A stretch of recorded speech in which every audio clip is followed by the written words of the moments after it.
दो government jobs को drop करके and you decided to take an admission regardless के आपके पास इतने बेहतरीन ऑप्शंस थे इन पाकिस्तान, आपने ये डिसाइड किया कि आप अब यहाँ पे आकर एजुकेशन को परसू करेंगी। जी, दो गवर्नमेंट जॉब को छोड़ना, और मुझे कोई बंदा भी एडवाइस नहीं कर रहा था कि आपको ये करना चाहिए।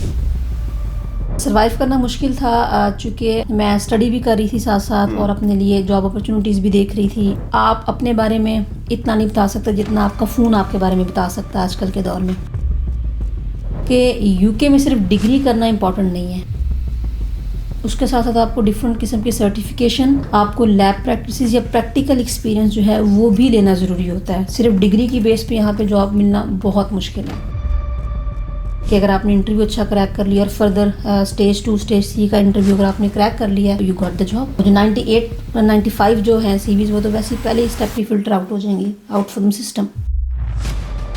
लेकिन जो कि अगर आपने लाइफ में प्रोग्रेस करना है तो आपको रिस्क लेना पड़ता है।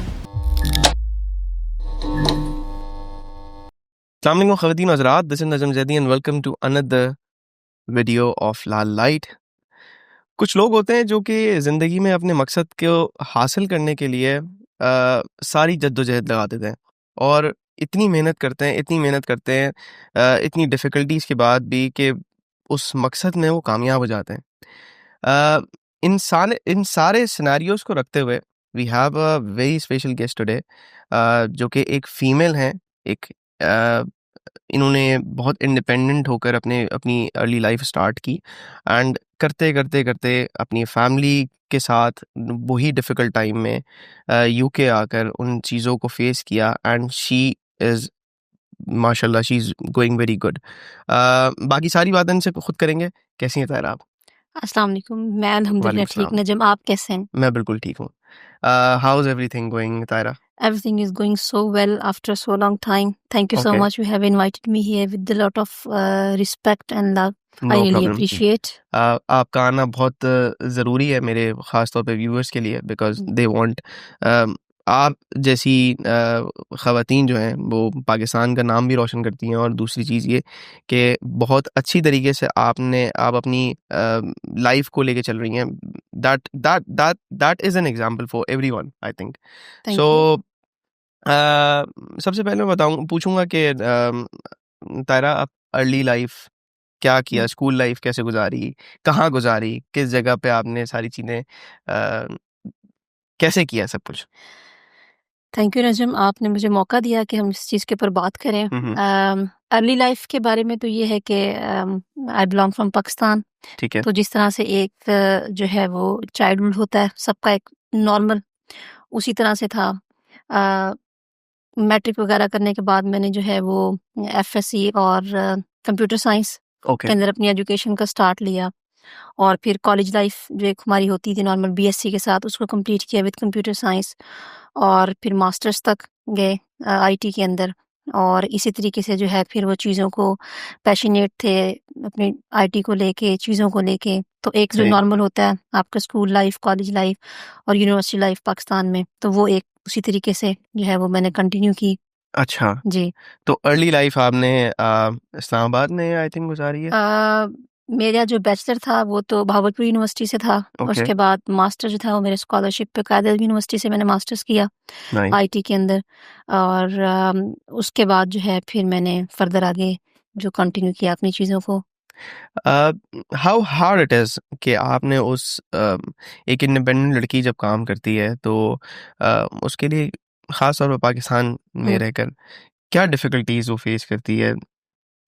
मतलब बीइंग एन एजुकेटेड पर्सन, हुँ। और उस एजुकेशन को हासिल करने के लिए आपको क्या डिफ़िकल्टीज़ फेस करनी पड़ी? ऑब्वियसली डिफ़िकल्टीज़ आती हैं, क्योंकि आप जब एक छोटे सिटी से बिलॉन्ग कर रहे होते हो, हुँ, तो उसके अंदर जो है वो आपको अपने एकेडमिक के अंदर एक्सेल करना, और फिर स्कॉलरशिप्स के थ्रू आगे आना। ठीक और है। फिर क्योंकि मैंने ज़िक्र किया कि भावलपुर यूनिवर्सिटी, रहीमिया ख़ान से मेरा ताल्लुक था, जो कि एक स्मॉल सिटी था। वहाँ से जो है इस्लामाबाद का सफ़र भी एक इटसेल्फ जर्नी था, और मैं अपनी फ़ैमिली की पहली लड़की थी जो कि मास्टर्स करने के लिए कायद यूनिवर्सिटी और स्कॉलरशिप के ऊपर, मेरिट के ऊपर मेरा एडमिशन हुआ। तो वो एक काफ़ी डिफ़िकल्टीज़ आती हैं उसके अंदर, जब बीइंग अ फर्स्ट गर्ल आप निकलते हैं फैमिली से, तो बहुत सारी कुछ ऐसे समझें कि आपकी इलाकाई कुछ चीज़ें होती हैं जो कि हुँ, आपका एक बैरियर बन रही होती हैं। उसके अंदर मैं कहती हूँ कि मेरे फ़ादर का बड़ा पॉज़िटिव रोल था कि उन्होंने मुझे हर जगह सपोर्ट किया और मुझे आगे बढ़ने का मौका दिया। तो मैंने अपनी यूनिवर्सिटी लाइफ़ पूरी की। तो ये सारी हार्डशिप जो है ना, अब आजकल तो ख़ैर मॉडर्निज़्म की वज़ह से काफ़ी चीज़ें कम हो गई हैं। हुँ, लेकिन अगर हम बैक 10 इयर्स जाएँ तो कुछ चीज़ें डिफ़िकल्ट थीं। लेकिन ये है कि मैंने हिम्मत नहीं हारी और मैंने जो था कि मैंने करना है और मैं करती सही। रही। तो आपकी शादी हुई है उस टाइम पे अ या फिर you were all alone during that period? नहीं, मेरा इस तरह से था कि जब मैंने यूनिवर्सिटी टाइम कंप्लीट किया, तो हुँ, एज़ आई मेंशन्ड कि मैंने आईटी के अंदर वहाँ पे मास्टर्स किया ठीक है, और फिर मैं अपना एक्सपीरियंस लेना चाह रही थी इंडस्ट्री के अंदर, क्योंकि मेरी शुरू से जो थी वो एक इंटरेस्ट सॉफ्टवेयर डेवलपमेंट और टेक्नोलॉजी में था। ओके, तो मैंने वहाँ से स्टार्ट लिया एज़ अ इंटर्नशिप, मैंने सॉफ्टवेयर हाउस में स्टार्ट लिया। उस टाइम पे आप ये समझें कि तकरीबन पाकिस्तानी रुपीज़ में जो है वो आपको 6000 की जो है ना इंटर्नशिप ऑफ़र होती थी। हुँ, हुँ, हुँ, तो हुँ, माइंडसेट होता है कि आपने अगर मास्टर्स किया है तो आप एकदम से जो है ना वो 10 इयर्स बैक, 8 इयर्स बैक, कम से कम आप 30-40 से स्टार्ट करो। तो मैंने जब घर बताना शुरू किया कि मैंने 6-7,000 से इंटर्नशिप स्टार्ट किया, तो सब कहते थे कि व्हाट इज़ दिस? आपने मास्टर्स करके फिर जब आप इंटर्नशिप कर रहे हो, तो ये क्या है, मतलब इस तरह से। तो लेकिन चीज़ों को कंटिन्यू किया और फिर आईटी के अंदर मैंने डेवलपमेंट सीखी, एंड्रॉयड डेवलपमेंट मैंने सीखी सही, और आहिस्ता-आहिस्ता फिर जो है मैंने उसके अंदर एक्सेल किया। और जब टाइम आया कि एक लड़की जब हमारे माशरे में मास्टर्स कर लेती है, तो जो होप्स वैल्यू बढ़ होती हैं, जाती है वैल्यू बढ़ जाती है और फिर घर की तरफ से एक प्रेशर बिल्डअप होना शुरू हो जाता है कि कि शादी अब करो। आपकी जो है ना वो एक शादी प्लान हुँ, करनी है और ये वो सब। तो वो स्टेज मुझ पे भी आई जब हुँ, मैंने तकरीबन 1 एंड हाफ ईयर डेवलपमेंट के अंदर अपना एक करियर बिल्ड करना शुरू किया। Then my father asked me कि बेटा आपको जो है वो मे बी अभी या फ्यूचर में, जब भी आपकी हम कभी प्लान करते हैं मैरिजल लाइफ, तो हो सकता है आपको बैक होम आना पड़े, ठीक है? तो अब आप सोचो कि आपने यहीं पे कुछ करना है या वापस आके अपने होम टाउन में कुछ स्टार्ट करना है। तो तब मेरे पास फिर अपॉर्च्युनिटीज़ बहुत कम हो गई थी। तो उसके बाद फिर जब मैं टीचिंग के अंदर मैंने अप्लाई किया और टीचिंग के अंदर अप्लाई करने के बाद जब मेरी सिलेक्शन हुई 16 स्केल के ऊपर as a government science teacher, तो फिर मैं बैक होम जो है फिर फाइनली वापस गई। तो एक यू टर्न आया था मेरी लाइफ में भी, ठीक है। From development to teaching. And how did you feel on that time कि आपको आगे पढ़ना है या फिर आपने ये सोच लिया था कि यार अब बस पढ़ाई रुक गई मेरी खत्म, सारा करियर खत्म हो गया? नहीं, ऐसा नहीं था कि ये सोच लिया था कि बस खत्म हो गया। ये सोचा था कि चलें एक नई शुरुआत हो रही है, तो टीचिंग के अंदर मैंने स्टार्ट लिया। ऑब्वियसली एक बहुत बड़ा चेंज था कि आप पाकिस्तान कैपिटल से, इस्लामाबाद से डेवलपमेंट के अंदर आईटी सेक्टर के अंदर हैं हुँ, और फिर आप फैमिली प्रेशर की वजह से या उनकी रिक्वेस्ट की वजह से जब आप बैक होम आते हैं हुँ, टीचिंग में, तो एक ह्यूज चेंज आता है, ठीक है? आपके लाइफ़स्टाइल में, आपकी चीज़ों में। तो उस टाइम पे मैंने फिर कुछ ऐसी अपॉर्च्युनिटीज़ को गेन किया कि जिससे मुझे फ़ील ना हो कि मेरी जो फ़ील्ड में एक डिक्लाइन आया है, उससे जो है वो मेरा करियर रुकेगा या मेरा ओवरऑल जो फ्यूचर है, वो उतना बेटर नहीं जाएगा। तो मैंने फिर गवर्नमेंट सेक्टर के अंदर रहते हुए कुछ ट्रेनिंग्स को जो है ना मैंने अडॉप्ट किया और as a expert trainer top 10 Pakistan की पीली के प्रोग्राम थे और ईसीई एक प्रोग्राम था। जो लोग देख रहे हैं पाकिस्तान या एशिया के, जिनसे वो जानते होंगे कि पाकिस्तान के अंदर एक्सपर्ट ट्रेनर्स काम करते हैं गवर्नमेंट सेक्टर की टीचर्स को ट्रेन करने के लिए। तो उनके अंदर बीइंग अ 10 टॉप ट्रेनर के तौर पे भी काम किया, जिसने मुझे हमेशा मोटिवेशन दी कि आप एज़ अगर a small government town teacher, में भी हैं जी, ठीक तो है। आप अपने आप को कैसे आहिस्ता-आहिस्ता एक्सेल कर सकते हैं। Okay, so you worked as a government teacher. Government teacher and plus government trainer as well. Okay, very nice, very या नाइस, वेरी नाइस। अ, उस टाइम पे डिफ़िकल्टीज़ फेस की हैं कोई मतलब कि like as an government teacher what benefits you got at that moment? As a Pakistani teacher मैंने क्योंकि देखा है कि बहुत सारे लोगों को बेनिफिट्स मिलते नहीं हैं, लेकिन जो बेनिफिट्स मिलते हैं हुँ, वो फिर वो घर पे ही बैठे रहते हैं। लाइक क्योंकि हमारे पास हमारे जो गवर्नमेंट स्कूल्स का या कॉलेजेस का वहाँ पे हाल है, जी। वो मेरे नहीं ख़्याल के कोई गवर्नमेंट टीचर जाता है स्कूल या कॉलेज, तो मेरे ख्याल से वो घर में ही बैठ के पैसे खा रहे होते हैं। But what do you say about that? हाँ, ऐसा बिल्कुल मैं एग्री करूँगी, लेकिन ऐसा होता था तकरीबन आज से आप कहने के 1 या 2 डिकेड्स पहले। ओके, लेकिन अब चूँकि गवर्नमेंट सेक्टर में भी काफ़ी तब्दीलियाँ आ चुकी हैं, अब ये है कि गवर्नमेंट टीचर को जाना ज़रूर पड़ता है ओके, और उन्हें रिज़ल्ट भी शो करना पड़ता है, क्योंकि कहीं न कहीं आईटी सिस्टम वहाँ पे भी आ चुका है। तो वो नहीं है कि अब आप सिर्फ़ घर बैठ जाएँगे और आपको एक सैलरी आपकी आती रहेगी। लेकिन फिर भी बहुत गैप है अभी हमारे एजुकेशन सिस्टम में, हमारे रिसोर्सेज़ में, हमारी पॉलिसी मेकिंग में, जो कि उस तरह से एक्सेल होने का मौका नहीं देते गवर्नमेंट टीचर्स को, जिस प्लेटफ़ॉर्म पे हमें वहाँ पे काम करना चाहिए अपनी एजुकेशन को लेके। तो गैप काफ़ी था और मेरा जो स्कूल था वो भी एक विलेज साइड पे था। ओके। तो उस चीज़ को देखते हुए कि वो सारी चीज़ें मेरे ऊपर आहिस्ता-आहिस्ता टाइम टू टाइम इम्पोज़ होना शुरू हो जाएँ कि आप वही एक रिलैक्स टीचर, आपको सैलरी आ रही है और आप अब कुछ ना करें, बस शादी करें और लाइफ़ गुज़ार दें। तो इस चीज़ के एक फेयर ने मुझे कहा कि नहीं, मुझे कुछ ना कुछ करते रहना है। तो फिर मैंने ट्रेनिंग्स वगैरह को जॉइन किया और कैम्ब्रिज और ब्रिटिश एक्सपर्ट्स की जो है वो मैंने सर्टिफिकेशन ली, उसी सेक्टर में रहते हुए, गवर्नमेंट सेक्टर में रहते हुए, और फिर बीइंग अ ट्रेनर अपने आप को पॉलिश किया और अपने आप को लेट डाउन नहीं होने दिया, मोटिवेट रखा, और जिसका रिजल्ट ये है कि आज यूके में बैठे हैं और ब्रॉडकास्ट कर रहे हैं। सही है। तो एज यू सेड कि आपने जो आपका जो मेन पर्पस था वो आईटी फर्म में था या या आईटी की एजुकेशन में था, and you pursued the teaching career.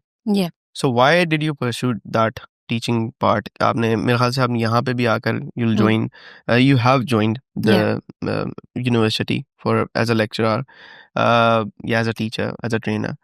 But why did you pursue this this teaching work? कैसे start हुआ? Like did you think कि यार मुझे मुझे आईटी में ही कुछ करना है, मुझे आईटी में ही कुछ एजुकेशन बेस पे कुछ आगे पीएचडी करनी है, कुछ भी करना हम्म है?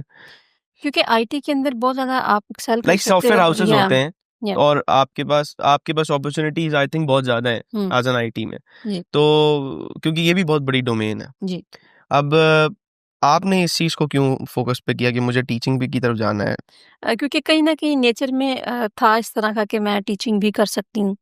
जब मैंने इस्लामाबाद से डिसीज़न लिया कि मुझे वापस बैक होम जाना है और टीचिंग के करियर में मैंने जब देखा कि मैं बीइंग अ टीचर काम कर सकती हूँ और इसके अंदर भी बहुत ज़्यादा अभी वास्ट फील्ड है। हुँ, कुछ ऐसी इमर्जिंग टेक्नोलॉजीज़ हैं, ऐसा नॉलेज है जो कि हम इस फील्ड में रहते हुए भी डिलीवर कर सकते हैं और साथ-साथ अपनी आईटी फील्ड को भी। क्योंकि आईटी तो आजकल इस तरह से है कि आप को अगर स्किल्स आती हैं, आप को लैंग्वेजेज़ आती हैं, आपको डेवलपमेंट आती है, आप कर सकते हैं। तो मुझे ये था कि चलिए दोनों चीज़ों के अंदर मैं अगर बेहतर कर सकती हूँ, और मेन मोटिव ये था कि गर्ल्स आईटी में बहुत कम होती हैं। तो हुँ, हुँ। हमारे एरियाज़ के अंदर अगर बच्चों को हम पॉलिश कर सकें, कोई स्किल सिखा सकें, हमें देख के अगर कोई आईटी टेक के अंदर वुमेन्स का कोई किरदार अगर मेरी वजह से कुछ बिल्ड हो सके, तो ये भी एक मोटिव था मेरे लिए कि आई आईटी थिंक के अंदर coding and web development and in सारी डेवलपमेंट। चीज़ों में जो है एप्लीकेशन डेवलपमेंट, यूआई यूएक्स, ये सारी या चीज़ों में मैंने मेल्स को ज़्यादा देखा बिल्कुल है। तो बहुत कम ऐसी फीमेल्स हैं जो इन इन चीज़ों में आती हैं। इंटरेस्ट लेती हैं। तो coming back to your your life, हुँ, आपने डिसाइड किया कि शादी हो गई। जी। शादी के बाद फिर उसके बाद हाउ डिड यू डिसाइडेड कि यार अब यूके की तरफ जाना है? इसमें मेरे हस्बैंड का थोड़ा-सा ज़्यादा समझिए कि किरदार था। ठीक है। वो आना चाहते थे शुरू से कि हमें बाहर मूव हो जाना अदरवाइज़ आपकी चाहिए। जॉब थी। जॉब थी, गवर्नमेंट जॉब थी, और बल्कि 1 नहीं 2-2 गवर्नमेंट जॉब थी, फुल टाइम भी वेरी और part nice. Time as a trainer भी। बेनिफिट्स ही बेनिफिट्स। बेनिफिट्स से बेनिफिट्स थे, और अपने उस एरिया में रहते हुए आईटी का काम भी कहीं न कहीं मैं कर रही थी, ओके। डिफरेंट प्राइवेट कॉलेजेस के अंदर डेवलपमेंट सिखाना, प्रोजेक्ट्स करना। तो लाइफ़ एक वहाँ पे अच्छी सेट थी। लेकिन चूँकि वही कि हस्बैंड की विश थी कि हमें बाहर जाना चाहिए मज़ीद अपॉर्च्युनिटीज़ के लिए, तो बस इसी तरह से प्लान बना और हुँ। हम फिर एज़ अ स्टूडेंट मैं एक डिग्री लेने के लिए यहाँ पे आई।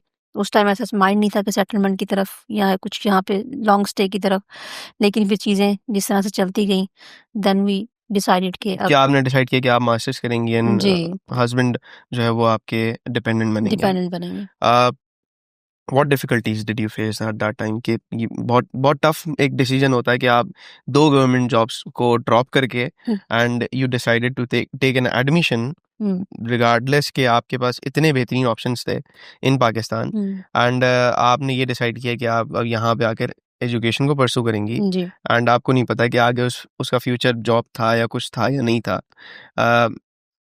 एट दैट मोमेंट आपको कैसा में फील हो रहा था कि मुझे क्या करना है, मतलब यूके आई और फिर उसके बाद डिफिकल्टीज को कैसे फेस किया, हुँ। क्या डिफिकल्टीज हमने फेस की? बिल्कुल, ये बड़ा एक डिफ़िकल्ट सा स्टेप था, क्योंकि हमारे यहाँ जब आपको गवर्नमेंट जॉब मिल जाती है, तो आप एकदम सुकून में आ जाते हैं कि बस अब लाइफ़ सेट होगी। 2-2 गवर्नमेंट जॉब को छोड़ना, और मुझे कोई बंदा भी एडवाइस नहीं कर रहा था कि आपको ये करना चाहिए। लेकिन चूँकि अगर आपने लाइफ़ में प्रोग्रेस करना है, तो आपको रिस्क लेना पड़ता है। हम्म। तो बस यही सोच के कश्तियाँ जला के कि अगर रिज़ाइन दिए बगैर जाएँगे, तो एक पीछे टाँग लगी रहेगी कि अच्छा यहाँ नहीं सेट होते तो पीछे वापस जाके अपनी जॉब जॉइन कर लेंगे।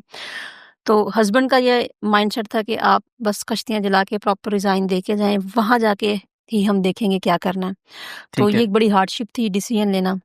तो लेके हम आ गए। ऑब्वियसली फिर जब आप यहाँ आते हैं, फैमिली के साथ मूव करते हैं। मेरी उस वक़्त 1 ईयर की एक बेटी थी, उसके साथ मूव करना और फिर ज़ीरो से यहाँ से स्टार्ट करना, फैमिली के साथ बहुत ज़्यादा चैलेंजेस होते हैं। और आपको इमिग्रेशंस की अप एंड डाउन भी आजकल पता है कि ठीक वो है। भी सारी बीच में गुज़र रही थी। लेकिन ये था कि जब आप इरादा कर लेते हैं ना, तो फिर आप उस चीज़ को अचीव कर लेते हैं। और उस वक्त आपने सर्वाइव कैसे किया at the very initial beginning?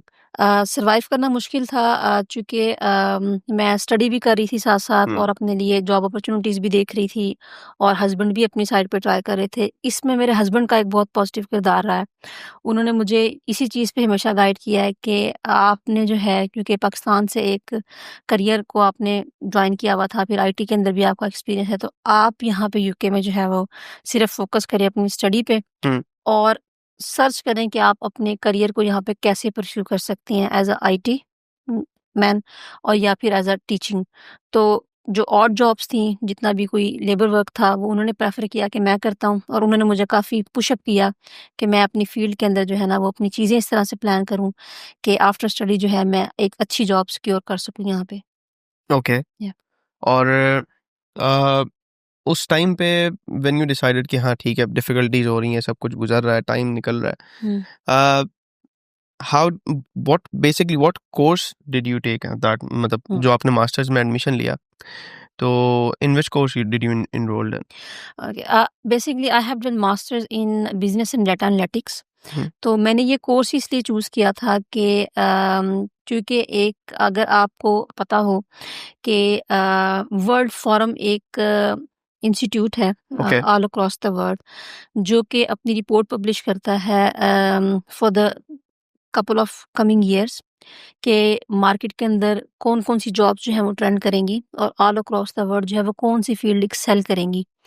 तो अगर उसके मुताबिक देखा जाए, तो जब मैंने अपना कोर्स चूज़ किया, तो वर्ल्ड इकोनॉमिक फोरम के अकॉर्डिंग 2030 तक, 2020-30 तक जो इमर्जिंग फील्ड्स थी ऑल अक्रॉस द वर्ल्ड, जो कि पूरी इंडस्ट्री को कैप्चर करने वाली थी, उसके अंदर आईटी, एआई, डाटा एनालिटिक्स और डाटा साइंस थी।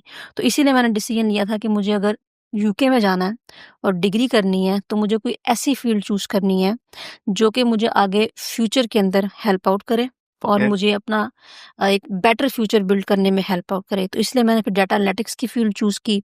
और अभी भी अगर आप देखें वर्ल्ड फोरम इकोनॉमिक पे जाके, तो 2020-30 तक जो जॉब्स रोल करेंगी ऑल अक्रॉस द वर्ल्ड, उसके अंदर आईटी और डाटा एनालिटिक्स, डाटा साइंस जो हैं वो टॉप 13 जॉब्स पूरी इंडस्ट्री, पूरी वर्ल्ड में कैप्चर करेंगी।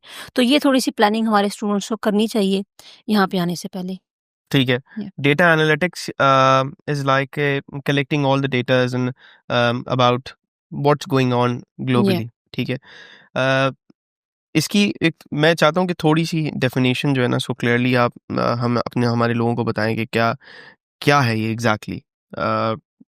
मैंने तो खैर बता दी, लेकिन ये है कि मैं हुँ, आपसे, because you studied about it, hmm. तो यू बेटर टेल अबाउट कि इसमें क्या हो सकता है, क्या किस तरीके से हेल्प आउट कर सकती है हमारे स्टूडेंट्स को फ्यूचर बिल्ड करने के हुँ। लिए। देखिए, डाटा जो है ना, वो आजकल हर कहीं सिर्फ़ डाटा है। हम्म। हम्म। आप और मैं एज़ अ ह्यूमन एंटिटी तो शायद आज के दौर में बाद में आते हैं। We are representing as a data first. वो किस तरह से, कि कोई भी ऑर्गनाइज़ेशन है, कोई भी बिज़नेसेस हैं, ठीक हम्म। है? हर चीज़ आजकल डाटा के ऊपर चल रही है। फॉर एग्ज़ाम्पल, आप अपने बारे में इतना नहीं बता सकते जितना आपका फ़ोन आपके बारे में बता सकता है आजकल के दौर में। ठीक है, ओके। एआई की हेल्प से। आपके क्या इंटरेस्ट हैं, आप क्या देखते हैं, आपके फ्यूचर प्लान्स क्या हैं, और इवन के आप क्या चीज़ शॉप करना पसंद करते हैं, आपकी शॉपिंग लिस्ट में कौन-कौन सी चीज़ें होती हैं, आप उन चीज़ों को प्रेडिक्ट कर रहे हैं। ये हर चीज़ आजकल डाटा में कन्वर्ट हो चुकी है। आपसे बेहतर आपका फ़ोन आपके बारे में बता सकता है। हुँ, तो हुँ। यही डाटा जो कलेक्ट होता है, तो हर बिज़नेसेस को इस डाटा की ज़रूरत होती है अपने फ्यूचर डिसीजंस लेने के लिए, और डाटा जब कलेक्ट होता है तो उसकी बेस पे बिज़नेसेस अपने डिसीजंस लेते हैं। फॉर एग्ज़ाम्पल अगर हम अमेज़न की बात करें, तो अमेज़न किस रीजन के अंदर कौन-सा प्रोडक्ट लॉन्च करेगा, कौन से प्रोडक्ट उनको ज़्यादा जो है वो मार्केट कैप्चर करके दे रहे हैं या ज़्यादा प्रॉफ़िट दे रहे हैं, ये सब डाटा के ऊपर डिपेंड करता है। कौन से रीजन में उन्होंने क्या चीज़ सेल करनी है, कहाँ से कस्टमर आ रहे हैं, किस जेंडर का कस्टमर क्या चीज़ लाइक कर रहा है, किस एज ग्रुप के लोग क्या चीज़ लाइक कर रहे हैं। इवन कि आपके मेरी इंटरेस्ट क्या है, जिसकी बेस पे हमें आप देखेंगे सोशल मीडिया पे एड्स नज़र आते हैं। आप इवन कि आजकल आपने एक्सपीरियंस किया होगा, किसी चीज़ के बारे में सोचते ही हैं, फॉर एग्ज़ाम्पल अगर आपने फ़ैन लेना है, आप जस्ट सोच रहे होते हैं, विदिन अ 1 और 2 डेज़ आपको वो चीज़ें जो हैं वो एड्स नज़र आना शुरू हो जाती हैं। तो हुँ। इतना ज़्यादा जो है वो आईटी और I data think that's analytics what ने। I was looking to ask you कि it's something connected to digital marketing as या well, क्योंकि आपके एड्स, बिकॉज़ मेरा खुद का भी काम हुँ, बैक एंड पे डिजिटल मार्केटिंग का है, तो मुझे अंदाज़ा है कि हमें डेटा पहले चाहिए होता है एंड बिल्कुल, टारगेट ऑडियंस सेट करनी होती है, टारगेट ऑडियंस। एंड उस पे सबसे पहले आपको प्रोडक्ट के बारे में रिसर्च करना पड़ता है कि ऐसे व्हाट्स प्रोडक्ट की हाईलाइट क्या है, या where it's going to, and आपको किस ऑडियंस को टारगेट करना है, तभी आपके एड्स परफॉर्म अच्छे करेंगे। It's a very interesting field I think. Hmm, during that period एक इंसान को, एक स्टूडेंट को क्या डिफिकल्टीज फेस होती हैं while studying that particular course, hmm, अगर उसका इस पे बैकग्राउंड नहीं हो, क्योंकि बहुत सारे लोग हैं जिनका ये बैकग्राउंड नहीं होता हुँ, एंड वो बैचलर्स किसी और चीज़ पे करते हैं और फिर ये मास्टर्स करते हैं। हुँ, अगर चले उन्होंने कर भी लिया मास्टर्स इस वाली फील्ड में, या would that be beneficial for them? Beneficial, first of all तो मैं यही सजेस्ट करूँगी कि आपकी जो फ़ील्ड ऑफ स्टडी नेचर रही है पहले एजुकेशन की, आप पहले तो उसी को परस्यू करें। हम्म। लेकिन अगर ड्यू टू सम सर्कमस्टांसेस आपका चेंज भी हो जाता है फील्ड ऑफ स्टडी या इंटरेस्ट ऑफ स्टडी, तो उसके अंदर हम क्या करते हैं कि हमारे स्टूडेंट यहाँ पे आके सिर्फ़ कोशिश करते हैं कि हम डिग्री कंप्लीट कर लें। उसके बाद हम मुख्तलिफ़ किस्म की जॉब्स के ऑप्शंस अपने लिए देख रहे होते हैं। हम उस फ़ील्ड को मज़ीद एक्सप्लोर नहीं करते। यहाँ पे यूके में मैं हमेशा कहती हूँ अपने चैनल्स पे भी और बाकी सब प्लेटफ़ॉर्म पे भी कि यूके में सिर्फ़ डिग्री करना इम्पॉर्टेंट नहीं है। उसके साथ-साथ आपको डिफ़रेंट किस्म की सर्टिफ़िकेशन, आपको लैब प्रैक्टिसेस या प्रैक्टिकल एक्सपीरियंस जो है वो भी लेना ज़रूरी होता है। सिर्फ़ डिग्री की बेस पे यहाँ पे जॉब मिलना बहुत मुश्किल है। And what type of certificates are you talking about? जिस भी फ़ील्ड में ले लें, अगर आईटी की बात चल रही है, तो आईटी के अंदर अगर आपने फॉर एग्ज़ाम्पल डाटा एनालिटिक्स की डिग्री आपने कर ली, आइदर आपकी फ़ील्ड पहले आईटी से थी या नहीं भी थी, आपने चेंज करके डाटा एनालिटिक्स की डिग्री कर ली। हम्म। डिग्री के बाद आप सोच रहे हैं कि आपको डायरेक्ट कोई डाटा एनालिस्ट हायर कर लेगा, डाटा इंजीनियर आप हायर हो जाएँगे, तो ऐसा नहीं होगा। आपको जो है वो डिफरेंट कोर्सेज़ जो कि गूगल के ऊपर पड़े हुए हैं, उसके अलावा कोर्सेरा पे, यूमिडी वेबसाइट्स पे पड़े हुए हैं, जिनके अंदर छोटे-छोटे सर्टिफ़िकेशंस और लैब्स हैं, जो कि आपको प्रैक्टिकली परफ़ॉर्म करनी होती हैं। फिर आपको एक्सपीरियंस लेना है सैंपल डाटा के ऊपर, वो जब तक आप नहीं परफ़ॉर्म करेंगे, उन चीज़ों को सर्टिफ़िकेशन को ऐड नहीं करेंगे, तो आपको कोई भी यहाँ पे उस तरह से जॉब नहीं देगा। आइदर तो आपने वाक़ई में इंडस्ट्री में काम किया हो, या आपके पास डिग्री के साथ-साथ वो राइट सर्टिफ़िकेशन भी हो, जो कि आपको एक बेस बैकग्राउंड का एक्सपीरियंस देती है प्रैक्टिकल बेस का। फिर ही आपको यहाँ पे इंडस्ट्री में जॉब के ऊपर कोई पिक करता है, अदरवाइज़ नहीं। ठीक है। Hmm. Is it something like connected to BTech courses, या बीटेक कोर्सेज की एक अलग एक डोमेन है एंड वो सर्टिफिकेशंस अलग हैं? नहीं, बीटेक बेसिकली ये तो यूके की एजुकेशन सिस्टम का एक कोर्स है ना। हम्म। अगर आप एज़ अ स्टूडेंट आते हैं, कोई नॉर्मल सर्टिफिकेशंस अलग हैं हाँ, नॉर्मल एंड सर्टि दीज ये दीज आर कोर्सेज ये अलग। ये यूके की क्वालिफ़िकेशन का हिस्सा है, बीटेक, टी सही है। Levels, that's a totally different thing. ठीक है। तो हम जिस सर्टिफ़िकेशन की बात कर रहे हैं, वो आपने डिफरेंट ऑनलाइन कोर्स करने होते हैं, ठीक है? फॉर एग्ज़ाम्पल अगर आपने डिजिटल मार्केटिंग की एक डिग्री कर ली है, अब ठीक आप है। डिग्री की बेस पे कहते हैं जी आपको जॉब मिल जाएगी, या आपको वर्कअप पे या फ्रीलांसर के तौर पर जॉब मिल जाएगी, सिर्फ़ डिग्री आपने की, आपके पास एक्सपीरियंस नहीं है। तो अब आप कैनवा का या फ़ोटोशॉप का या एडोब का कोई ऐसे कोर्सेज़ कर लें ऑनलाइन, ठीक है? जिसके अंदर छोटी-छोटी लैब्स हैं, आपने प्रैक्टिस की है, और फिर आप अपना एक पोर्टफोलियो भी बनाएँ। ठीक है, अपनी चीज़ें रिकॉर्ड करके रखें, एक प्रैक्टिकल काम दिखाएँगे जब तक तब तक ही आपको जॉब मिलेगी, खाली एक डिजिटल की हुँ, डिग्री लेके आपको जॉब नहीं मिलेगी। ठीक है। तो हम इस तरह के सर्टिफ़िकेशन की बात कर रहे हैं, तो हुँ, जो आपको करनी चाहिए। फॉर एग्ज़ाम्पल अगर टीचिंग में आना है, तो आपको यहाँ पे जो है वो टीचिंग असिस्टेंट के कोर्सेज़ करने पड़ते हैं, अपनी डिग्री के साथ। और वो क्या क्या ड्यूरेशन होता है उनका और क्या फीसेस होती हैं उसमें? जो टीचिंग असिस्टेंट के कोर्सेज़ हैं वो डिफरेंट लेवल के हैं, लेवल 2 के होते हैं, लेवल ठीक 3 है, के कोर्सेज़ होते हैं। उनकी जो ड्यूरेशन होती है वो तकरीबन 6 टू 8 मंथ भी है और ऑलमोस्ट 1 ईयर के भी होते हैं। और आप ऑनलाइन भी कर सकते हैं फुल टाइम और पार्ट टाइम भी कर सकते हैं। और अगर आपने प्रॉपर टीचिंग के प्रोफ़ेशन को जॉइन करना है, तो आपको पीजीसीई का कोर्स होता है विद क्यूटीएस क्वालिफाइड टीचर का स्टेटस होता है, वो लेना पड़ता है। उसके बाद फिर आपको टीचिंग के अंदर जॉब्स ऑफ़र होती हैं। ठीक है। इसकी कोई अप्रॉक्सिमेटली कोई कॉस्टिंग आप can can you give any costing ये डिपेंड करता है डिफरेंट प्रोवाइडर्स के ऊपर ना। जो टीचिंग क्वालिफिकेशंस हैं वो यहाँ लाइक पे डिफरेंट डिफरेंट अकेडमीज़ आपको डिफरेंट एकेडमीज हैं, ठीक है, यूनिवर्सिटीज़ भी करवाती हैं सही है, और डिफरेंट एकेडमीज करवाती हैं, सही डिफरेंट है, इंस्टीट्यूट्स करवाते हैं। तो फीसिस जो हैं वो एक तो प्रोवाइडर पे भी डिपेंड करती हैं। सही है। दूसरा ये है कि टीचिंग मतलब अराउंड असिस्टेंट, 500-600 से स्टार्ट हाँ, होता है ये एंड टीचिंग गोज़ असिस्टेंट की है, अराउंड लेकिन 2000 अगर टीचिंग की प्रॉपर क्वालिफिकेशन लेनी है that is more than like 9,000 10,000 pound. Okay. लेकिन उसके बाद ये है कि आपके स्पॉन्सरशिप के चांसेस बढ़ जाते हैं अगर आप एक अच्छे टीचर हैं और आप एक्सपीरियंस ले लेते हैं कहीं पे, तो then you have a lot of good opportunities to get the jobs here ठीक है, and to get the sponsor here. ठीक है। या ओके, स्पॉन्सर भी आप ये मिल लीड जाता है करती हैं, टीचिंग में। सही है, टीचिंग में स्पॉन्सर कर आप कह रही हैं स्पॉन्सर आपको मिल जाता है, but you have to do the certifications, या राइट? अच्छा, आपने जो अचीव किया like the whole scenario of your university or wherever you are working right now, is it like you got the sponsorship from there or yes. okay, you got the sponsorship and how did you get that? Like कोई उसका कोई particular background था आपका because you worked as an assistant and as a government teacher and trainer in Pakistan as well. या So did they count that portfolio over here in UK? या उन्होंने बोला कि हम वो एक्सेप्ट नहीं करेंगे, जो आपने यहाँ पे किया है वही हम एक्सेप्ट करेंगे बिकॉज ये होता है हमारे स्टूडेंट्स के साथ भी। बिल्कुल।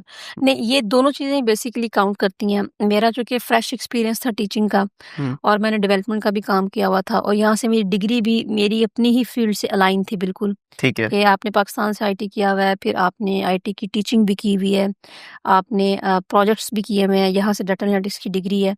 तो डिपेंड करता है समटाइम तो आपको जब भी आप जॉब के लिए जाते हैं वो आपसे क्वालिफ़िकेशंस डिमांड करते हैं और समटाइम अगर आपके पास इंडस्ट्री का फ्रेश नॉलेज है, एक्सपीरियंस है आपके पास, जो इमर्जिंग चीज़ें हैं किसी भी फील्ड की, लेटेस्ट आपके पास स्किल्स हैं, तो आपको विदाउट सर्टिफिकेशन जिसकी हमने बात की पीजीसी या क्यूटीएस के जॉब मिल भी जाती है और फिर वो आपसे बाद में डिमांड करते हैं कि ड्यूरिंग योर जॉब आप ये क्वालिफिकेशन कंप्लीट कर लें। और ये जो सेक्टर है एजुकेशन का, इसके अंदर प्लस पॉइंट ये है यूके में कि आपको क्वालिफाइड और अनक्वालिफाइड दोनों स्टेटसेस के ऊपर जो है वो स्पॉन्सरशिप ऑफर हो जाता है। उसका थ्रेशोल्ड भी बहुत कंपैरेटिवली कम है, जो कि आजकल करंट अराउंड 43 के चल रहा है। हम्म, उससे काफ़ी कम थ्रेशोल्ड पे आपको जॉब विद स्पॉन्सर ऑफर हो जाती है। आइदर आपके पास अभी क्वालिफिकेशन जो है सर्टिफिकेशन है या नहीं है, बट अल्टीमेटली आपको वो करके देनी होती हैं अपने एम्प्लॉयर इज को। इट लाइक कि सारे जितने भी टीचिंग डोमेन्स हैं या आप कह लें कि जितने भी जो भी टीचिंग फैक्टर्स उसमें आते हैं, तो उन सब के लिए यही थ्रेशोल्ड है या फिर एक पर्टिकुलर कोई बैकग्राउंड है? फॉर एग्जांपल आपका है डेटा एनालिस्ट है, उन्हीं टीचिंग उसी टीचर का जो है वो एक थ्रेशोल्ड उतना ही होगा, या आप कह रही हैं कि सारे सबका थ्रेशोल्ड एक ही जैसा है? नहीं, थोड़ा-सा डिफरेंट होता है। प्राइमरी टीचर होता है जो कि आपके प्राइमरी स्कूल्स तक यहाँ पे टीच करता है, उसके अंदर भी स्पॉन्सर मिल जाता है। उसके बाद फिर जीसीएसई सेकेंडरी लेवल के टीचर्स होते हैं, उसके अंदर थ्रेशोल्ड थोड़ा-सा ज़्यादा होता है। हम्म, उसके अंदर भी आपको स्पॉन्सर क्वालिफाइड, अनक्वालिफाइड मिलते हैं। फिर आप उसके बाद कॉलेजेस या यूनिवर्सिटीज़ के लेवल की भी टीचिंग के अंदर आपको स्पॉन्सरशिप मिल जाते हैं। हम्म, थ्रेशोल्ड जो है वो थोड़ा-थोड़ा वेरी करता है इनके अंदर।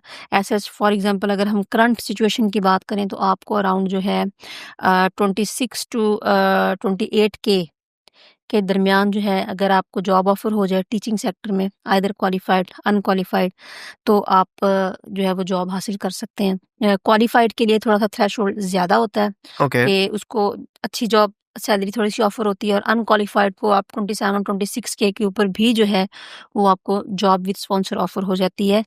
जस्ट इन केस कि अगर आप वेल ट्रेंड हैं अपनी फील्ड में, आपके अंदर टीचिंग की प्रॉपर स्किल्स हैं और आप यहाँ पे एजुकेशन सिस्टम को अच्छा समझते हैं कि किस तरीके से जो है वो स्टूडेंट्स के बिहेवियर को, क्लास मैनेजमेंट को और अपनी डिलीवरी को आप डिलीवर कर सकते हैं इन द क्लासरूम्स, क्योंकि Asian education system totally different है, यहाँ का एजुकेशन सिस्टम टोटली डिफरेंट है। डिफरेंट है। अगर आपके अंदर वो नेचुरल स्किल्स हैं, आप एक्सपीरियंस्ड हैं, तो आपको ज़रूर स्पॉन्सरशिप ऑफर हो जाता है।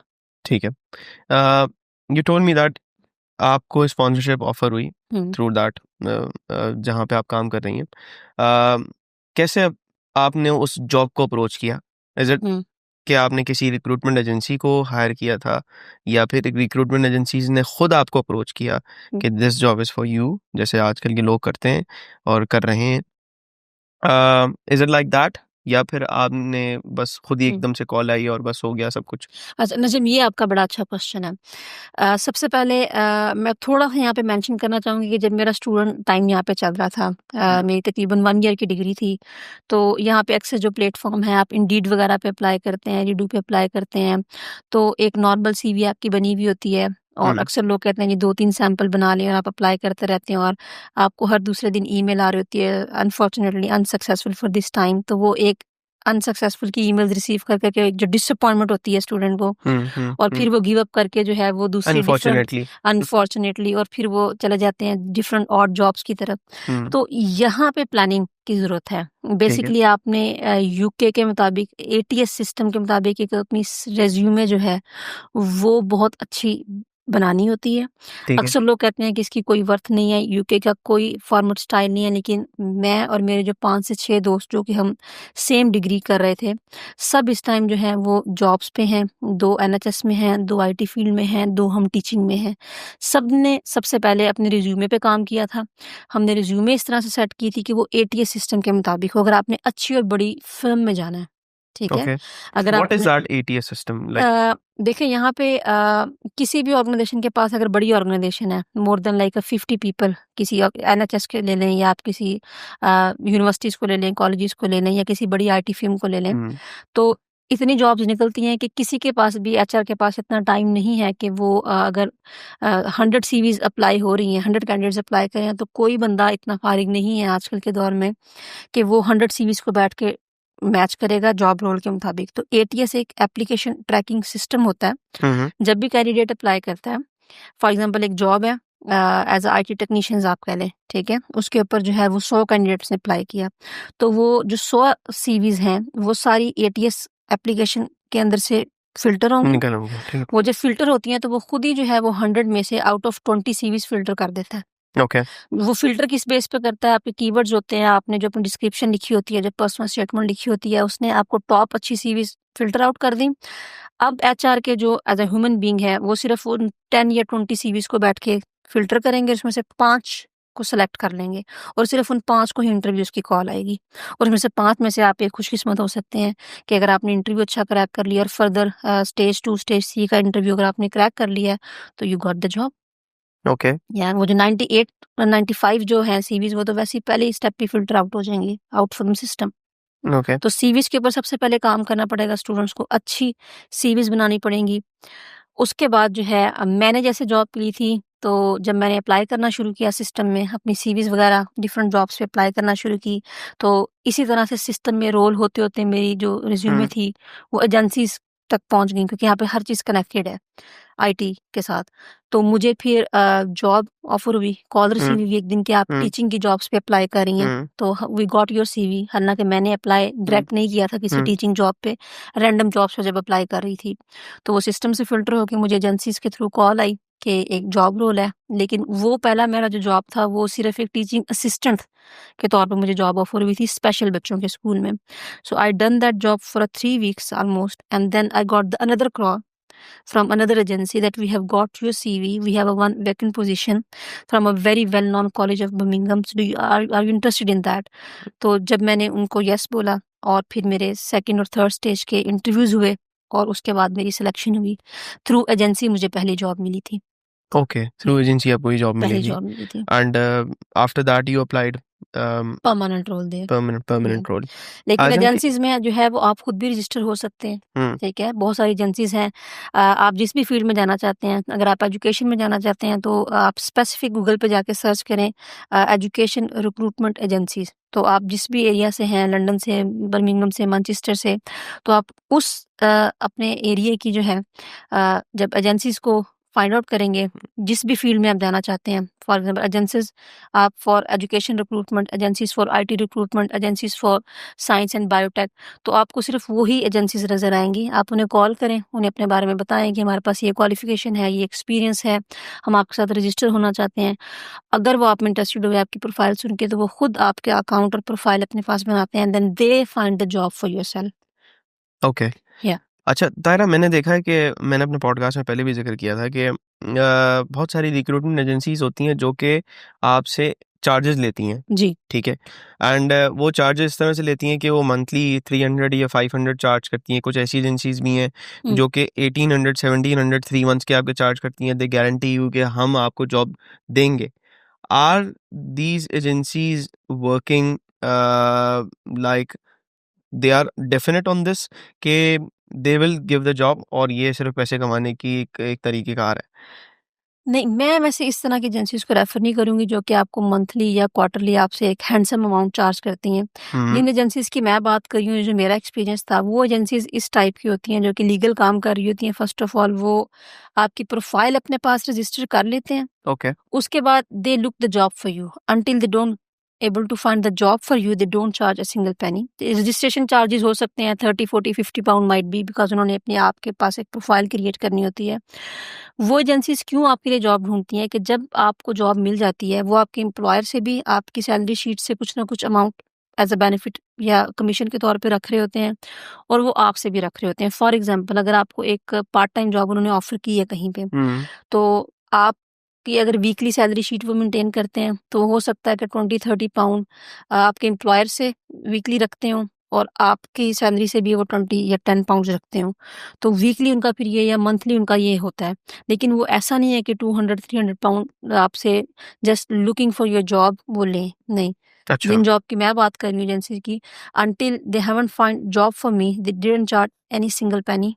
अच्छा। तो मेरी जॉब होने के बाद वो मेरी सैलरी शीट से आई थिंक वीकली तब 10 पाउंड काटते थे, and then they did the consent first कि हम आपकी सैलरी शीट से 10 पाउंड काटेंगे, और एम्प्लॉयर से भी डेफिनेटली वो कुछ लेते होंगे। वो कैंडिडेट और एम्प्लॉय दोनों से जो है फिर वो उनको कमीशन मिलता है, जो कि उनके रेगुलर बेसिस पे चलता है, और वो बहुत एक मिनिमल सी अमाउंट होती है।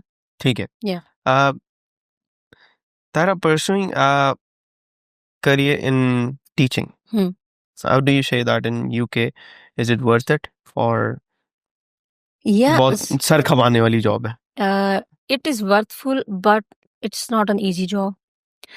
डिफ़िकल्ट है, बहुत सारे चैलेंजेस हैं, क्योंकि हमारे यहाँ एक जनरल कॉन्सेप्ट यही पाया जाता है, क्योंकि एशिया में टीचिंग को एक बहुत ही ईज़ी प्रोफ़ेशन माना जाता है, और यहाँ पे तकरीबन आने के बाद हर तीसरा स्टूडेंट यही सोच रहा होता है कि चलें, अगर मुझे स्पॉन्सर नहीं मिल रहा तो मैं टीचिंग में चला जाता हूँ या टीचिंग असिस्टेंट में चला जाता हूँ। तो teaching is not an easy job here. एक तो एजुकेशन सिस्टम चेंज है, फिर स्टूडेंट्स के बिहेवियर मैनेजमेंट और क्लासरूम मैनेजमेंट टोटली चेंज है, और यहाँ पे जीडीपी और बहुत सारे चाइल्ड प्रोटेक्शन लॉज और चाइल्ड सेफ्टी लॉज हैं जिनका आपको बहुत ध्यान रखना पड़ता है बीइंग अ टीचर। तो इसके अंदर चैलेंजेस ज़्यादा हैं, मैं कहती हूँ, एज़ कम्पेयर टू बेनिफिट्स। लेकिन चाहे वो वही है, किसी भी एज ग्रुप का हो, चाहे प्राइमरी से लेके सेकेंडरी, सेकेंडरी से लेके कॉलेज तक। बिल्कुल, अगर आप प्राइमरी बच्चों को टीच कर रहे हैं तो उसके अंदर ज़्यादा जो है वो रिस्क इन्वॉल्व है, डाटा प्रोटेक्शन, लॉ और सेफ्टी के पॉइंट ऑफ व्यू से। सिमिलरली जब आप किसी सेकेंडरी लेवल या कॉलेज लेवल पे टीच कर रहे हैं, तो फिर एडल्ट्स को आपने डील करना होता है, उनके टेंट्रम, उनका बिहेवियर, उनका क्लास मैनेजमेंट, और हर चीज़ को देख के चलना पड़ता है। तो यहाँ पर टीचर बेसिकली एक टीचर नहीं होता, जस्ट फैसिलिटेटर होता है। आपने सिर्फ बच्चों को गाइड करना होता है कि वो किस तरह से जो है वो अपनी चीज़ों को अपने टास्क को, अपनी एक्टिविटीज़ को परफॉर्म करें। Teacher should be a facilitator here, he should be a behaviour management person, and that's it. यहाँ पे वो डिलीवरी मेथड या लेक्चर मेथड बिल्कुल नहीं चलता टीचिंग में। Okay. Yeah. And working with the the Britishers, और आपको उसमें एशियंस भी मिलते हैं, बिकॉज आपको पता है यूके में जितनी डाइवर्सिटी है जी, लोगों की, शायद ही कहीं है। जी। एंड इसमें आपको हर तरह का एम्प्लॉय आपके साथ मिलता है, या आपको काम करना पड़ता है। तो is it easy working with them in this teaching department? Teaching के अंदर बिल्कुल आपको डिफरेंट इंटरनेशनल कल्चर्स को डील करना पड़ता है। आपके क्लासरूम में भी मिक्स कल्चर के स्टूडेंट्स बैठे होते हैं। आपके स्टाफ के अंदर जो है वो मिक्स कल्चर के आपका जो है ना वो कलीग्स होते हैं। तो आपको बहुत सारी चीज़ों का ध्यान रखना पड़ता है। टाइम टू टाइम आप बहुत सारी चीज़ें लर्न करते हैं कि आपने मिक्स कल्चर को कैसे अडॉप्ट करना है, अपने अंदर अडॉप्टेबिलिटी कैसे लानी है, फ्लेक्सिबिलिटी कैसे लेके आनी है।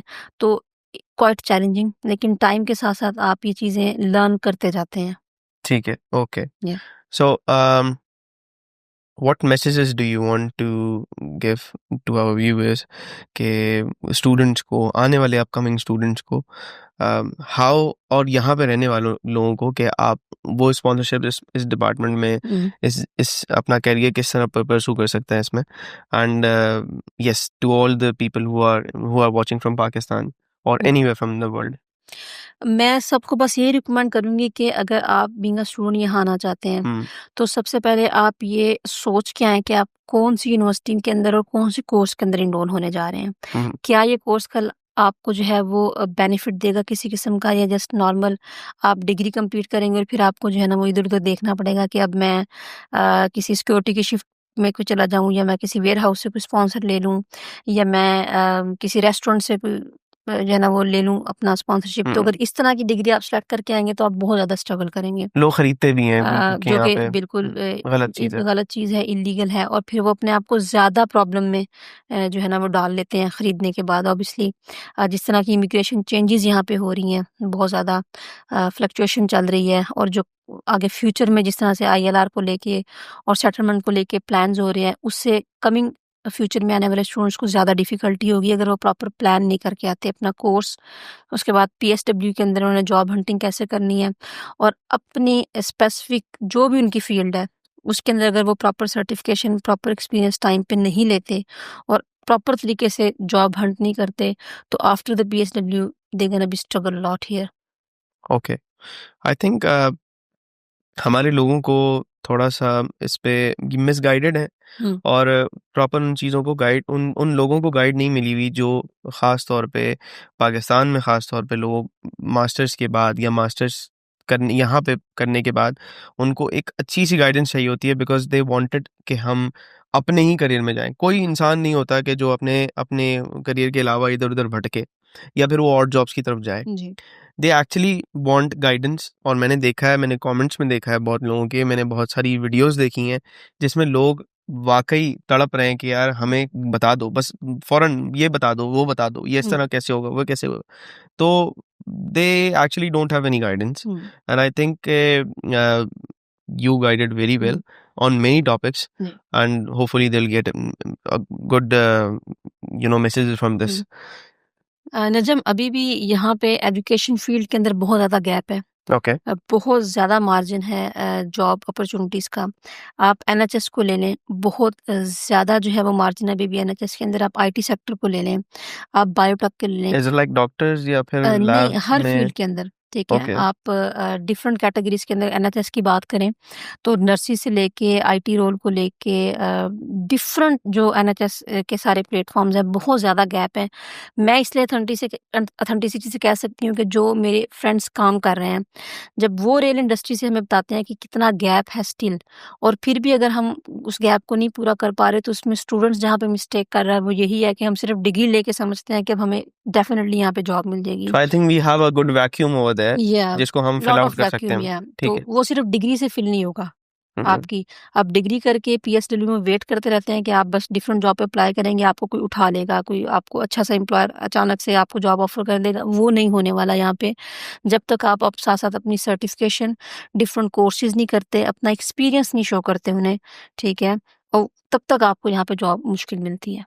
सिर्फ ठीक। डिग्री की बेस पे नहीं, आपको क्वालिफिकेशन और स्किल्स के ऊपर भी काम करना है अपनी, ओके, जिसमें नाइस, सॉफ्ट स्किल्स भी हैं और आपके प्रैक्टिकल स्किल्स भी हैं। सही है। I think तायरा, you have given lot of information about thank you. Sponsorships and teaching, जो कि आपका बैकग्राउंड है, और ख़ास तौर पे आपने अपनी डोमेन में, अपनी फील्ड में रहकर इन चीज़ों जी। को हाईलाइट किया है। I think that will help our viewers.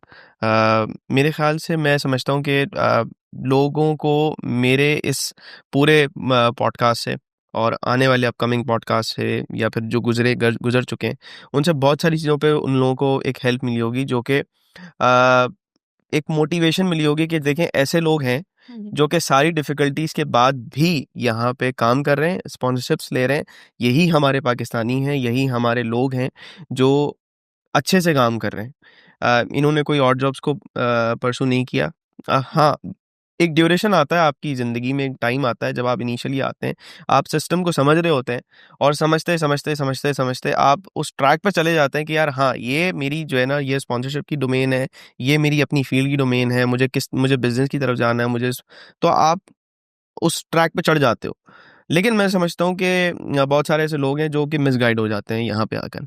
I want कि वो मोटिवेटेड रहें, और आज नहीं तो कल उनके पास जॉब होगी उनकी, अप्लाई करें, सिस्टम के थ्रू अप्लाई करें, तहजीब के साथ अप्लाई करें। ये नहीं कि एक सीवी बना के आपने 10 जगहों पे अप्लाई कर दिया, और उससे उससे मेरे ख्याल से तो नहीं, नहीं, टाइम बिल्कुल भी नहीं लगेगा। होगा।